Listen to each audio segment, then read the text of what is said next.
ಕಾಶ್ಮೀರದಲ್ಲಿ ಪ್ರವಾಸಿಗರ ನರಮೇಧ, ಇಬ್ಬರು ಕನ್ನಡಿಗರು ಸೇರಿ 26 ಜನ ಬಲಿ. ಮುಸ್ಲಿಮರಲ್ಲ ಎಂದು ಖಾತ್ರಿಪಡಿಸಿಕೊಂಡು ಗುಂಡಿನ ದಾಳಿ. ಸೌದಿ ಪ್ರವಾಸ ಬಿಟ್ಟು ಭಾರತಕ್ಕೆ ಪ್ರಧಾನಿ ಮೋದಿ ವಾಪಸ್. ಕಾಶ್ಮೀರದಲ್ಲಿ ಅಧಿಕಾರಿಗಳ ಜೊತೆ ಅಮಿತ್ ಶಾ ಮೀಟಿಂಗ್. ಇತ್ತ ಕನ್ನಡಿಗರ ರಕ್ಷಣೆಗೆ ಜಮ್ಮುಗೆ ತೆರಳಿದ ಸಂತೋಷ್ ಲಾಲ್.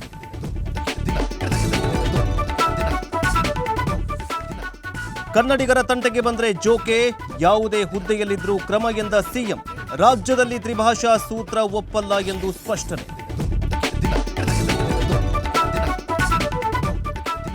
ಕಾದ ಕಾವಲಿನಂತಾದ ಕಲಬುರಗಿ, ಬೀದರ್. ನಿನ್ನೆಯೂ 44.5ರಷ್ಟು ತಾಪಮಾನ ದಾಖಲು. ಉತ್ತರ ಒಳನಾಡಿನ 11 ಜಿಲ್ಲೆಗಳಲ್ಲಿ ಸಂಕಷ್ಟ. ಚುನಾಯಿತ ಪ್ರತಿನಿಧಿಗಳ ಮೇಲೆ ಯಾರಿಗೂ ಅಧಿಕಾರವಿಲ್ಲ. ಸುಪ್ರೀಂ ವ್ಯತಿರಿಕ್ತ ತೀರ್ಪುಗಳ ಬಗ್ಗೆ ಧನ್ಕರ್ ಆಕ್ರೋಶ. ತಮ್ಮ ಟೀಕಾಕಾರರಿಗೂ ಉಪರಾಷ್ಟ್ರಪತಿ ತಿರುಗೇಟು.